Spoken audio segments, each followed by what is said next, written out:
ఉద్యోగులకు హెల్త్ కార్డుల పంపిణీ కార్యక్రమం జరిగింది. డిప్యూటీ సీఎం భట్టి, ఆరోగ్య శాఖ మంత్రి దామోదర పాల్గొన్నారు. ప్రస్తుతం భట్టి మాట్లాడుతున్నారు. ఇప్పుడు లైవ్ చూద్దాం. ఫైనాన్స్ డిప్యూటీ సీఎంగా బాధ్యత తీసుకొని నాతో పాటు సహచర మంత్రివర్గ సహచర సభ్యులు శ్రీ దుద్దెల శ్రీధర్ బాబు గారు, పొన్నం ప్రభాకర్ గారు, కేశవరావు గారు సుదీర్ఘంగా మీ అందరితో చర్చించాం.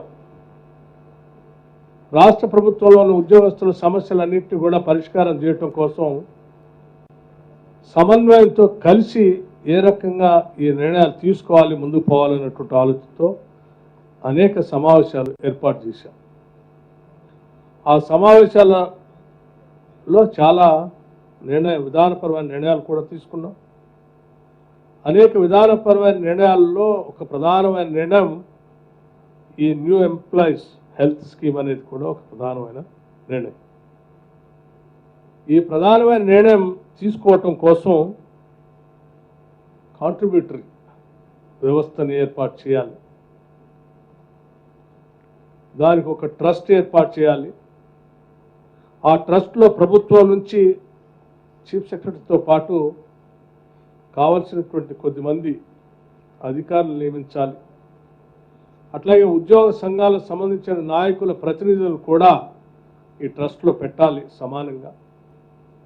ఈ యావత్ అంతా ఒక ట్రస్టీగా ఏర్పడి ఈ ట్రస్ట్ సభ్యులు రాష్ట్రంలో ఉన్నటువంటి ఈ 8 లక్షల మంది ఉద్యోగుల పెన్షనర్స్కి 9.8 లక్షల డిపెండెంట్స్కి వాళ్ళ అవసరాలు తీరే విధంగా ఈ హెల్త్ స్కీమ్ ద్వారా వారికి కావాల్సిన చర్యలు చేపట్టాలి. ఇది రాష్ట్ర ప్రభుత్వం తీసుకున్న నిర్ణయం. అందులో భాగంగానే హెల్త్ శాఖకు సంబంధించి గౌరవ మంత్రివర్యులు ప్రత్యేకమైన దృష్టి సారించి దామోదర రాజనరసింహ గారు ఈ రాష్ట్ర ప్రభుత్వం తీసుకున్న నిర్ణయాన్ని వెంటనే దీన్ని అమలు చేయటం కోసం ఈ హెల్త్ కార్డ్ని ఈరోజు రాష్ట్ర వ్యాప్తంగా ఈరోజు ప్రారంభోత్సవం చేసుకొని అందించే కార్యక్రమాన్ని కూడా ఈరోజు ఇక్కడ మీ అందరి సమక్షంలో ఏర్పాటు చేసుకున్నాం. ఇది నిజంగా రాష్ట్ర ప్రభుత్వానికి చాలా సంతోషకరమైనటువంటి విషయం. అట్లాగే రాష్ట్ర ప్రభుత్వంలో పనిచేస్తున్న లక్షలాది మంది ఉద్యోగుల వారి కుటుంబ సభ్యులు, పెన్షనర్స్, రిటైర్ అయినటువంటి వాళ్ళకు కూడా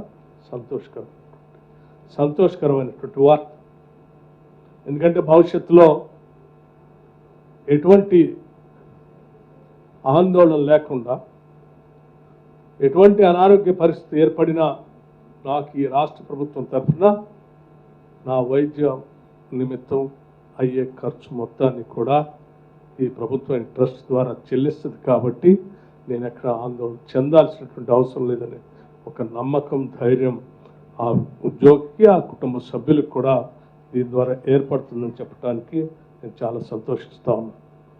అటువంటి నమ్మకం, ధైర్యం రేపు మీరు చేసేటువంటి పని దినాల్లో కానీ, సమయాల్లో కానీ, మీ నిబద్ధతలో కానీ, ప్రజలకు మీరు అందించే సేవా కార్యక్రమంలో కానీ పూర్తిగా పెద్ద ఎత్తున పనిచేయటానికి మీకు కూడా ఒక రకమైనటువంటి బాధ్యత, గౌరవం, నమ్మకం కూడా దీని ద్వారా కలుగుతుందని చెప్పడానికి ఈ ప్రభుత్వం తరఫు నుంచి నేను చాలా సంతోషిస్తూ ఉన్నాను.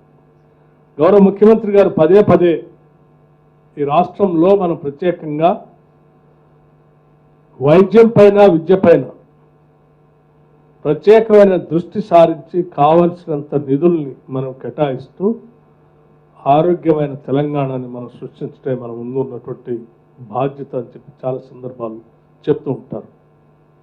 దాంట్లో భాగంగానే రాష్ట్ర వ్యాప్తంగా 5 లక్షల నుంచి 10 లక్షలకు పెంచినటువంటి రాజీవ్ ఆరోగ్యశ్రీ కార్యక్రమం కానీ, లేకపోతే ఈ రాష్ట్ర ప్రభుత్వం, ప్రజాప్రభుత్వం ఏర్పడిన తర్వాత సంఖ్యని ఉన్నటువంటి 1,15,00,000 కుటుంబాలకి 1,06,00,000 కుటుంబాలకి రాజీవ్ ఆరోగ్యశ్రీ కార్డుని 5 లక్షల నుంచి 10 లక్షల వరకు ఈ 1,06,00,000 కుటుంబాలు, రాష్ట్ర వ్యాప్తంగా ఉన్నటువంటి కుటుంబాలు ధైర్యంగా ఆ సంవత్సర కాలంలో ఎటువంటి ఇబ్బంది ఏర్పడినా 10 లక్షల వరకు కార్పొరేట్ హాస్పిటల్స్లో కానీ, ప్రభుత్వ హాస్పిటల్స్లో కానీ వైద్యం చేయించుకునేటువంటి వెసులుబాటుని ఈ ప్రభుత్వం కల్పించిన విషయం కూడా మీ అందరికీ ఈ సందర్భంగా నేను గుర్తు చేస్తాను. అలాగే ఈ హెల్త్ స్కీమ్ ద్వారా కూడా దాదాపు 886 ప్రైవేట్ హాస్పిటల్ నెట్వర్క్ ద్వారా ఈ స్కీమ్ ఇంప్లిమెంట్ అయ్యేటట్టుగా క్యాష్లెస్ నగదు రహిత ఇన్పేషెంట్ చికిత్స అందుబాటులోకి వస్తుంది. అట్లాగే ఈ పథకం CGHS ప్యాకేజ్ రేట్లు అనుసరిస్తూ 1816 వైద్య మరియు శస్త్రచికిత్స విధానాలు కవర్ చేస్తుంది. ప్రత్యేక ఆసుపత్రుల నిర్మాణాత్మక భాగస్వామ్యాన్ని మరియు సవరించిన CGHS ఫ్రేమ్వర్క్ కింద పాల్గొనడానికి వారు సముఖతను కూడా వ్యక్తపరిచేందుకు వారందరూ కూడా మేము స్వాగతిస్తూ ఉన్నాం. ఈరోజు ఈ పథకంలో లబ్ధి పొందుతున్నటువంటి ఉద్యోగస్తులు మరియు పెన్షనర్లు IPMIS డేటాబేస్తో కూడా అనుసంధానించబడి వారికి ఎటువంటి ఇబ్బంది లేకుండా కార్యక్రమాలు భవిష్యత్తులో జరిగేటట్టుగా పకడ్బందీ వ్యవస్థను రాష్ట్ర ప్రభుత్వం ఏర్పాటు చేసిందని చెప్పడానికి కూడా సంతోషిస్తా ఉన్నాను. అట్లాగే నేను మరొక విషయం కూడా చెప్పదలుచుకున్నాను. గత TRS ప్రభుత్వంలో ఈ రాష్ట్ర ప్రభుత్వంలో పనిచేస్తున్నటువంటి ఉద్యోగస్తుల సంబంధించి ఈ హెల్త్ స్కీమ్ ఎప్పటి నుంచో కావాలని కోరుతూనే ఉన్నారు,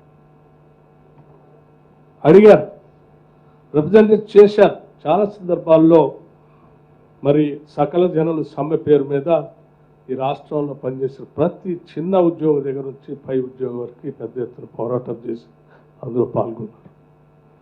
కానీ వాళ్ళకు సంబంధించినటువంటి ఈ హెల్త్ స్కీమ్ సంబంధించిన అవసరాన్ని మాత్రం రాష్ట్ర ప్రభుత్వం ఏర్పడినా వాళ్ళ రిప్రజెంటేషన్ రిక్వెస్ట్లు ఎప్పుడు పట్టించుకోలేదు.